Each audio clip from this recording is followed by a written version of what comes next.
He's fighting the Pope. He's fighting the Fed. He's fighting the courts. They are losing, and it shows. This week was the panic move before the even greater panic move. Welcome to Political Rehab. Today, Trump's bizarre war move, J.D. Vance's humiliating speech, Republicans' map collapsing, all eyes on the future of the Supreme Court, and Donald Trump losing a fight with Jesus. Overall, an emerging picture of a White House that knows it's losing. But let's start, as always, with our Trump dump. Time for the Trump dump. That's right. Time for the Trump dump, because it doesn't matter if you're Republican, Democrat, or Independent. There's something Donald Trump did this week that pissed you off. President Donald Trump is showing one of the clearest signs yet of a president feeling power and control slipping from his grasp and lashing out because he can't stand the feeling of looking weak and losing. And the worst part of this story that I'm about to lay out comes at the very end, because this is the case of a tragic self-own. What happened this week is that Trump renewed his attacks on the chairman of the Federal Reserve, Jerome Powell. He threatened that if Powell doesn't leave on time when his term ends on May 15th, Trump will fire him. If you're feeling like you saw this movie once before, you're right. Trump's been fighting this losing battle for months, if not years. In his first term, he tried to insult Powell and jawbone him into cutting interest rates. That obviously didn't work. So last summer, he launched a criminal probe into the renovation project going on at the Fed, saying it cost too much, which is just so laughable considering Trump's insane White House renovation. And then continued to threaten to fire him until last month, a federal judge slapped Trump down and said the whole probe was a thin pretext to put pressure on Powell. And Republican senators rallied to back Powell and started strongly signaling to Trump to knock it the heck off. Now, here's the part that makes this such a tragic self-own. Powell has the law on his side. If there's no successor confirmed when his term ends, he's allowed to stay in office on an acting basis until there's a successor.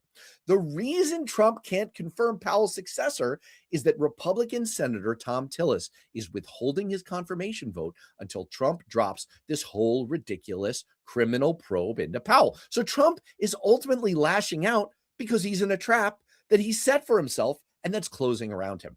But that's not all. The double self-own is that he did all of this right as tax day was hitting, and Republicans were desperate to pivot to the one positive message they thought they had about the economy. And of course, he stepped all over it with another fight tied to the direction of the economy.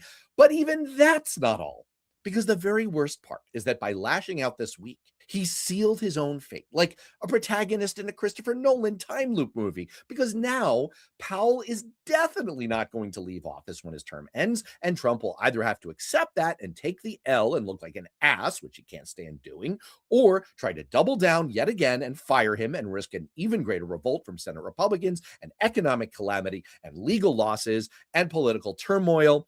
This week was the panic move before the even greater panic move. He did it to himself, and it would be almost fun to watch if the rest of us didn't have to pay the price economically. Trump may have tried to look strong and dominant, but all this week revealed was how badly he's losing control and how scared that makes him. You want to talk about losing control? I'm going to double down with that and give you a dose of crazy, because we just learned that Robert F. Kennedy Jr., the Secretary of Health and Human Services, once pulled over on a family road trip, saw a dead raccoon and cut off its genitals so he could study them later. Yes, this is the same guy who chainsawed the head off a dead whale, strapped it to the roof of a minivan, and drove down the highway while whale juice, yes, whale juice, poured into the car. And oh yeah, we already knew about the dead bear cub in Central Park. In any other world, any other universe, RFK Jr. would never be anywhere close to government, let alone a cabinet secretary. But Trump needed him and his insane ideas for his coalition. And now he has a podcast. What moron thought it was a good idea to give RFK Jr. a weekly podcast? Think about that. We are literally giving him a microphone to go out every week and say, what, more stories like this? Because the first episode, he got a guest casually talking about eating dog meat. What are the future topics here? What I learned from a deer on I-95, unexpected uses of a traffic cone and a squirrel. Of course, this is job security for SNL writers, but what is clear here is that the White House is losing control, because any comms person who has even a shred of experience would know that you demand editorial control over anything RFK is going to say. And that gets to the bigger problem Republicans are walking into heading into the midterms.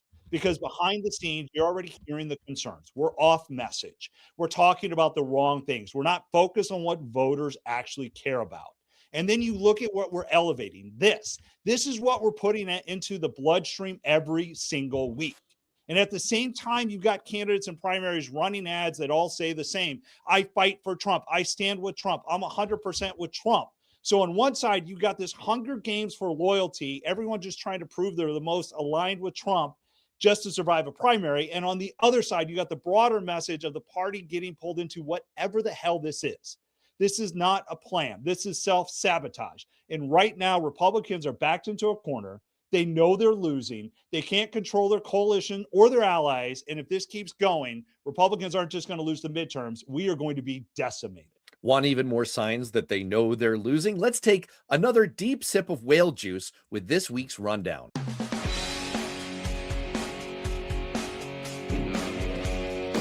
The Strait of Hormuz is one of the most important choke points in the global economy. And right now, we have the absurd spectacle of Iran enforcing a blockade and Trump saying, aha, I'm going to blockade around your blockade. It's like the episode of Parks and Rec where they erect a wall between Pawnee and Eagleton. And the suggestion is, let's build a wall around that wall. Oil markets are becoming distinctly nervous. Matt, let's talk about the escalating stakes in the Strait of Hormuz and what it says to you as a Republican strategist about the mindset within the White House. Yeah, let's call this what it is. It is a last-ditched effort by Trump to not look weak. He is losing this war in the court of public opinion. Gas prices are skyrocketing. His base is abandoning him. So what does he do? Bring in the biggest, baddest battleships and start a blockade. He's trying to find a way to lose with honor. And in his mind, that means looking tough. This is going to be a disaster for Republicans. We continue to trip over our own selves because we have a president who clearly had no plan, has no direction, and can't seem to figure out a way out of this to save himself and to save the rest of the party. This does seem like a desperate case of casting around for some kind of leverage. Pakistan is trying to work with both sides to extend the ceasefire beyond its scheduled expiration Tuesday. This is on the heels of the meltdown in peace negotiations that J.D. Vance was supposed to be leading. Why do you send J.D. Vance in to do something when he has a history of everything he touches turns to lead? Like, he practically killed the last pope, this guy. I agree with you. They had no predicate for doing it in the first place. I did my last episode of That's Bullshit last week on the fact that when Trump announced that there was a ceasefire and they were on the verge of a peace deal, they were nowhere close unless the U.S. was going to accept waving a white flag of surrender. And that's really all this is. This blockade is an attempt to make it seem like we're still in control. We really aren't. It's good that you brought up J.D. Vance because J.D. Vance had a really bad week. First, you had the failed negotiations, but then it culminated with him at Turning Point USA speaking to an arena that was maybe 25% full, and he was heckled. That's how empty the damn place was, is that you could hear the heckler. This is supposed to be a friendly crowd. Matt, what do you make of this? Let's go inside the mind of the political operatives inside the White House. They are looking across the board at all of the signs. And this has got to make them, in a way, even more nervous than the polling on the war with Iran. They entered into the war with the thesis that by the time we got to the midterm elections, voters would be over it. They wouldn't even remember. It falls into a pattern of declining attendance at Trump rallies. It's an interesting thing because they promised they were going to send Trump out on the road on an affordability tour at the start of the year. He hasn't really been doing that. And I wonder if one of the factors there is they're not sure that they can drum up the same level of crowd and enthusiasm that he used to get. This seems to be a MAGA base that's sort of over this and much more up to their neck in their own problems. So tell me what you think. You're the guy who runs Republican campaigns, but I would look at this and I would be distinctly scared. This comes off of the disastrous turnout at CPAC. And now Turning Point is disaster as far as attendance. You can't get the sitting vice president to get full. We have a fundamental structural problem with Republicans right now. It's further proof that Trump is just losing. Like, he is right now the biggest loser of all time in Republican politics. Nothing is going his way, and there's no way back. JD Vance is a problem for Republicans. I think Trump put him out the pasture. I think this was also part of a way to kind of tell him, you are not the heir apparent. But it's also because Trump is just going scorched earth on everybody and destroying the Republican Party from within. And that is creating institutional problems for us. And it's going to cost us the House and Senate. Since I just bummed you out by talking about Republican structural problems, I need to give you a tip of the hat and agree with something you've been calling for months now. I have been arguing since the turn of the year when we were predicting election outcomes. I said Democrats won't quite get there on retaking the Senate. Even last week, in our show last week, I was still in that position. But things have changed. The map has shifted. And I wrote in my Substack article this week that I now believe, looking at the numbers, looking at the map, the Democrats are solidly in the pole position when it comes to retaking the Senate. You know that this White House that's obsessed with polling, that reads the numbers every single day, you know that they're seeing the same thing. It is Democrats' race to lose. They are going to get control of the Senate. There are just too many races in play. There's too many other tight races. Texas is still unlikely to be a Democrat, but Tallarico's raised a ton of cash. And right now, the Cornyn race is neck and neck in the primary. So that's already a problem. Tony Fabrizio, who does a lot of Trump's numbers, great guy, one of the smartest pollsters out there. I've worked with Tony. He knows his stuff. He sees these. I think that's why Trump continues to lash out. He knows what's coming. I think he's just swinging for anything he can. He's like a corner dog right now who's just trapped and he doesn't know how to get out, and he hopes he can just bite his way out. This is avoidable for Republicans. This kills me as a Republican to continue to say this, because I do think the policies that we're going to see are not what I want to see, but Republicans have refused to switch gears. They refuse to fix this ship. They just sort of lament over the problems, and we're showing up in events. We don't have the enthusiasm. It's a Titanic, and we're going down. I don't want to overload people with numbers. People can look at my Substack article, worthknowing.substack.com, but let me just tease a couple of them. You see the generic ballot, which is entering into the same kind of territory that we've seen in midterm landslides in recent history, favoring Democrats. You look race by race, Maine, North Carolina, Alaska, Georgia, even Ohio, you're seeing very promising numbers for Democrats, and you're seeing the real world election evidence of who is turning out in special elections in recent months. And it's all coming together for a map that should have been a pretty straightforward exercise for Republicans and is not. And that's why I flipped. And I now agree with you that Democrats have the inside track. The one thing Trump could always count on, the one thing he could always go back to, is we have a conservative court and look at all the conservative stuff that's coming. But Alito is 76 years old. Thomas is 77 years old. Now, I've been warning Republicans for this for about a long time. I've written about it in the past, is that if they don't retire soon, we may never get another chance as Republicans to nominate a conservative judge, because what's going to happen is the Senate's going to flip and Trump will never get a conservative through that. Or they may do what McConnell did and just let this thing go for 2 years and bank on the fact that the Democrats are going to win the White House, in which case Alito would have to wait 6 years at 76 years old. Now, that can happen, but it's unlikely. I think you really hit the key point.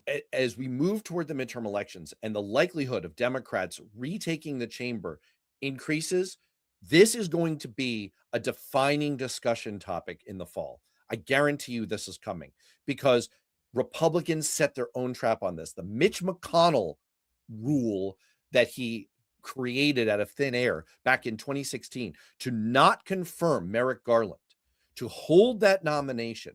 As he said, you shouldn't do it in an election year for president. There is no reason that Democrats wouldn't do what you just suggested and pick up on that. If they're in control of the Senate in the next 2 years, why would they say that only extends for 1 year? They would say, we have another presidential election coming up. Why should we cement another Supreme Court justice for the next quarter century? Let the next president nominate them. They will absolutely come under massive grassroots pressure. They won't even need to be told to say, hell no, we're not passing a single nominee from Trump. It's just not happening. Seeing that writing on the wall, the question will become, will Alito or Thomas just go ahead and retire now? Are we going to have a Supreme Court fight this fall, seeing the possibility, or maybe even more cataclysmic, if Democrats do win the Senate in the midterms, there's that lame duck period that follows from November till they're sworn into office in January. Will there be a rush to the exits from Alito or Thomas or both, and an attempt to shoehorn in a Republican nominated candidate for the Supreme Court like they did with Amy Coney Barrett? It could set up for a colossal Washington battle later this fall. And what it may do is Trump's legacy, the way he's going to lose the Senate, his legacy might just be completely unwinding everything that he thinks was his successes. So when you're in a desperate position, what do? You lash out, you swing your fists, you start to throw haymakers. You don't care whose chin may be in the way, even if it's Mike Tyson's. And that seems to be what happened this week with one of the worst political step on a rake moments in recent memory. Donald Trump managed to pick a fight with the Pope. And we're going to get more into this in just a moment in our deep dive segment. But what I really want to focus on here was his double, triple, quadruple down. He decided to go nuclear by posting an AI image depicting himself as Jesus Christ. His very lame excuse of, I thought I was being shown as a doctor, was so transparently false, so paper thin, it didn't wash for even a moment. His allies were calling it offensive, despicable, and even blasphemous. How big a deal is this, Matt? Huge, huge. We need the Christian right, the Christian conservatives to win. And again, we'll get deeper into this on the deep dive, but you cannot alienate that group who looks at this and says, enough is enough. And that's what Trump is doing. He's confusing the cult with the political realities that he's facing. And it goes into everything else that we've talked about so far, that he is losing and lashing out, and he's going to cause Republicans to lose, and it's just going to snowball. I also thought the funniest thing the internet had to say was somebody said, oh, Trump, tell him it was doctored. And he thought, oh, I'll just tell him I'm a doctor. Like, he completely seemed to misunderstand what the assignment was. He couldn't get his alibi right. Oh my God. Couldn't even get his alibi right. He completely missed the point. But I don't think the mainstream media, and I don't think the conversations, especially in MAGA world, fully understand the ramifications of what this is going to be and what this is going to do to Republicans and do to him. We're going to get into what you just set up there, the really deep implications here that people may not even be fully thinking through. I just want to say that this struck me as you get dressed down by your boss at work, and so you react by going home and threatening to divorce your wife. And that's essentially what Trump did here. This is going to not only blow up his work life, but his home life. And it's essentially setting a trap door under himself. What makes this story really interesting is not that it was weird, not even that it was kind of shooting himself in the foot. It's that Republicans spent 40 years carefully building one of the most powerful religious coalitions in modern politics. And at the moment that they are clearly slipping politically, they're picking unnecessary fights with it. So we wanted to dive into, how was that coalition built? Why was it so valuable? And what happens if Trump is now the one putting it at risk? Matt GPT, I have a question. How did religion become the Republican Party's most powerful weapon? And is Trump destroying it? Donald Trump just torched the most powerful religious voting coalition in American political history. And he did it by posting himself as Jesus Christ and picking a fight with the Pope. This could be huge, and my fellow Republicans are getting really nervous. So let's talk about how we got here, what Trump did, and what could happen next for Trump and the Republican Party. 1964, Lyndon Johnson signed the Civil Rights Act and reportedly said, "We just lost the South for a generation." And he was right. Nixon sees the fracture and drives a truck straight through it. He wins 79% of the Southern white vote in 1972. But Nixon gives them resentment. Reagan gave them God. Jerry Falwell built the moral majority, registers millions of evangelicals who had never voted, and marches them straight to Reagan. Republicans aren't just the party of white Southerners anymore. They're the party of Christian values. Newt Gingrich runs the contract with America in 1994. Republicans flip the House for the first time in 40 years, pick up 19 Southern seats. Karl Rove perfected the machine. Evangelical turns out through the roof. Bush wins 78% of white evangelicals in 2004. But here's where every previous Republican understood the assignment, and Trump blew it completely. Reagan, Bush, Gingrich, they all used the religious coalition as a vehicle. They served the movement. They didn't become it. You court them, you deliver for them. You are never the object of their devotion. And for a long time it worked, because Trump kept delivering. Gorsuch, Kavanaugh, Barrett. So they looked past the Stormy Daniels payment. They looked past the Access Hollywood video.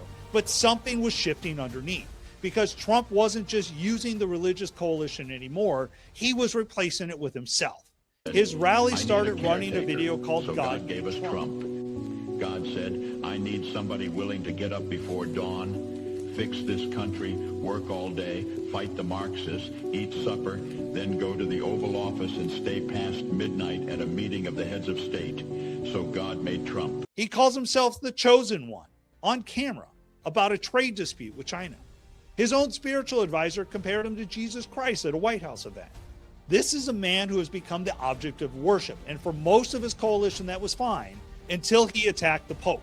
He called Pope Leo, the first American Pope in the history of the Catholic Church, weak, liberal, and bad at his job. Told him to stop catering to the radical left. Claimed that without Trump, Leo wouldn't even be in the Vatican. Then he posted himself as Christ healing the sick. Trump won Catholics by 20 points in 2024, the best Catholic performance by a Republican in decades. A Fox News poll now has Trump at -4 with Catholic voters. The Pope sits at a +34 favorability rating, while Trump's at -12. That's a 46-point gap. Every leader from Reagan forward understood one thing. You are the servant of the movement, not the Messiah. Trump has spent a decade slowly reversing that, and the coalition let him because the returns were real. But there is a point where the transaction breaks, where you can forgive a sinner, but you cannot worship a false idol and still call yourself a Christian. Now, whether last week was that moment, whether this is the beginning of a realignment, or whether the coalition holds one more time, that is the question. But one thing is for certain, we'll be watching. Matt, that was great, really informative. And to me, the take home here is that this bargain between the evangelical / Catholic overall Christian vote and Donald Trump, this bargain was always a devil's bargain. They made a pact with the most immoral and godless person to ever occupy the Oval Office. Divorced 3 times, a convicted felon, serial cheater, thousands, literally 4,000 lawsuits, most of them with cheated contractors, small businesses, and cruelty as his governing style. And they did it for a mess of pottage. They did it essentially because he promised them Supreme Court justices. In a way, they got their end of the bargain. They got the Dobbs decision. But what it meant was dispensing with the rest of Christian theology, dispensing with care for the poor, humility, mercy, truthfulness, fidelity, feeding the hungry. Whatsoever you do unto these, the least of my brethren, you do unto me.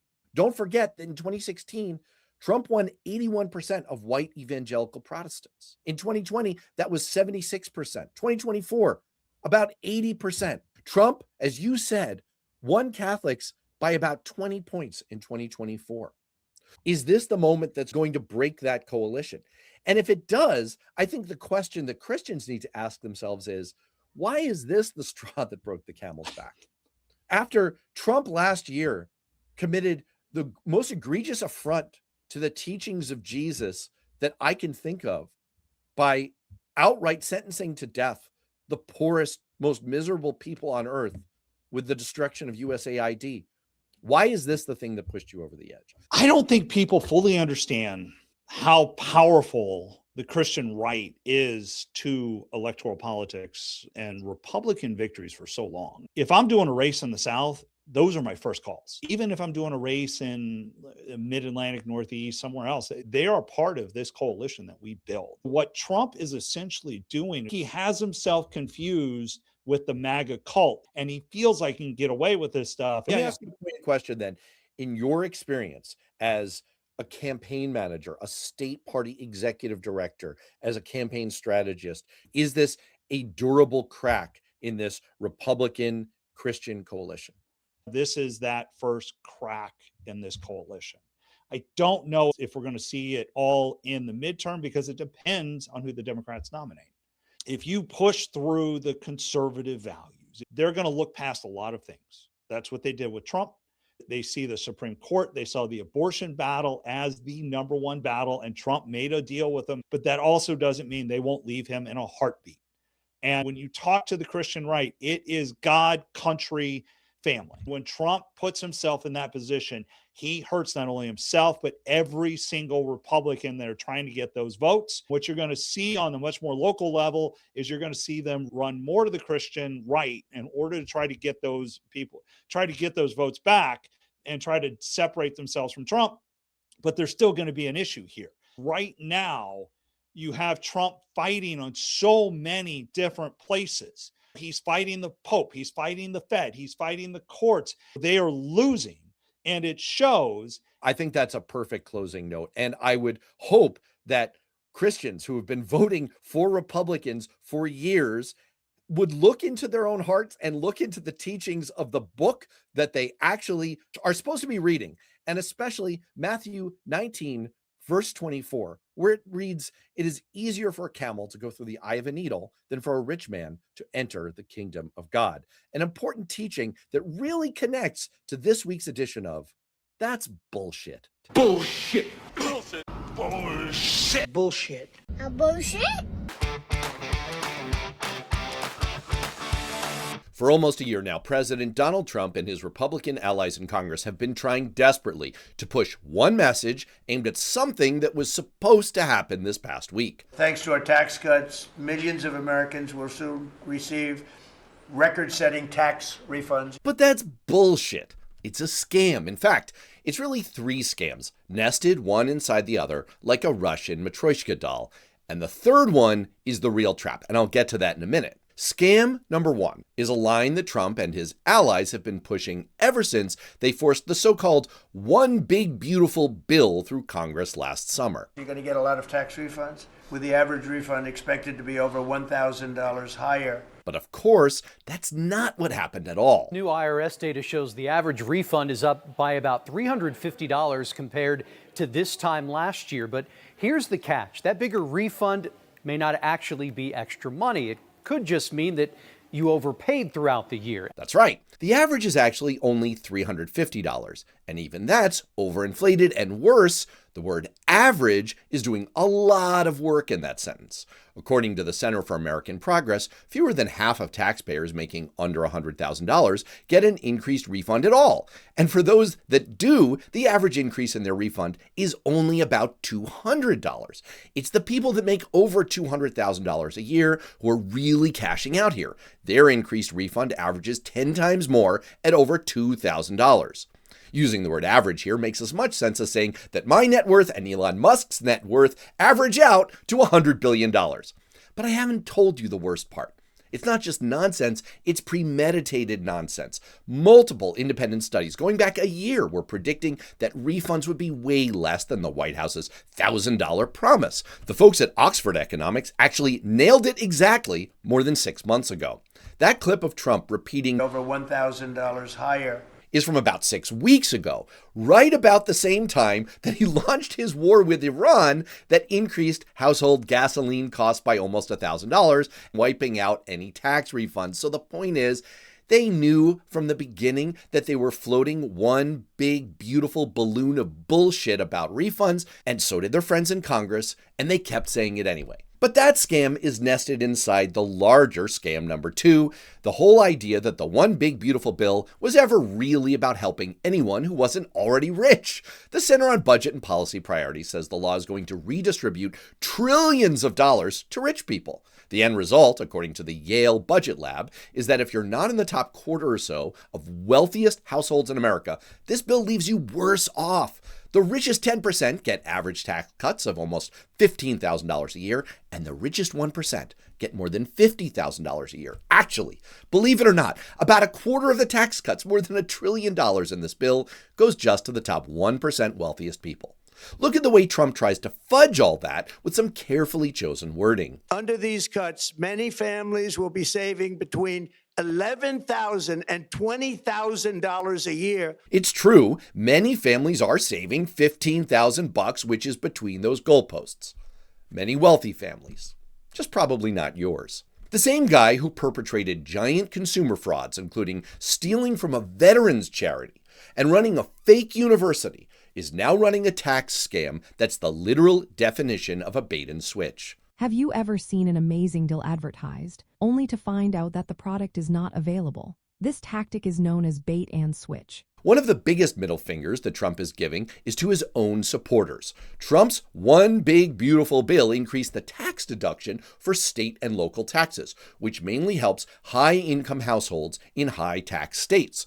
Look at this map from the right-wing leaning National Taxpayers Union, and the title on it isn't mine, it's theirs. That's right, this bill is literally taking hundreds of billions of dollars from taxpayers in red states and giving it to taxpayers in blue states. It's a Republican version of the New Deal. Yeah, a raw deal for your voters. But all of that sits inside the third and biggest scam, as Admiral Akbar said. Republicans have run this play for decades. Create a giant tax package that mostly helps out the rich people and rich companies that donate to their campaigns, dress it up, bake that turkey, and serve it. And then just dare Democrats to oppose it. And of course, we do, because we're addicted to arithmetic. We can't help point out the absurdity, but because it's complicated and it does involve a lot of math and smoke and mirrors and jargon, what people hear over time is the message that Republicans want to lower taxes and Democrats want to raise them. So even when individual plans like this are unpopular, and this one was viewed negatively by a giant 30-point margin, and it got so bad that the White House told congressional Republicans, please stop calling it the one big beautiful bill because people hate it so much. In the long run, the playbook still works because it reinforces the idea that Republicans are generally better on taxes. And with new polling showing that almost 70% of voters still think the taxes they pay are too high, you can see how when it all comes out in the wash, it can still turn into a win. Here's a perfect example.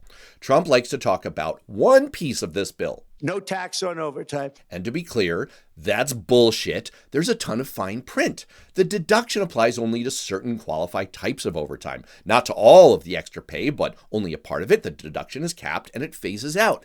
But if Democrats get caught trying to explain all that, they lose against the much cleaner and simpler no taxes on overtime slogan. So the challenge, of course, is to avoid the trap by finding a way to say, we love tax cuts that actually help the middle class, so why don't you get rid of all the other garbage and actually do that? And that's really the sad part of all of this, and maybe the biggest scam of all. Because if Trump and the Republican leaders who do whatever he says truly cared about a giant tax cut that would help the middle class and take on the affordability crisis, the kind of thing that I could support and that my Republican co-host Matt could support, there's plenty of great ways to do that. Expand tax help for childcare, or the existing child tax credit, or increase the standard deduction even further. The bottom line is, this isn't a case of a little political rhetoric. It's a nested scam where the White House is presenting a big, beautiful flower to the public. Then they break off all the petals and hand them out to their friends. And the rest of us are handed what's left, which means the rest of us get the shaft. And with that, let's get to this week's Dose of Hope.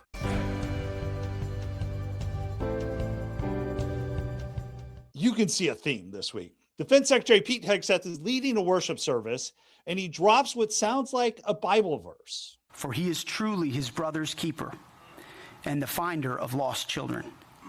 And I will strike down upon thee with great vengeance and furious anger those who attempt to capture and destroy my brother. Now, quick check.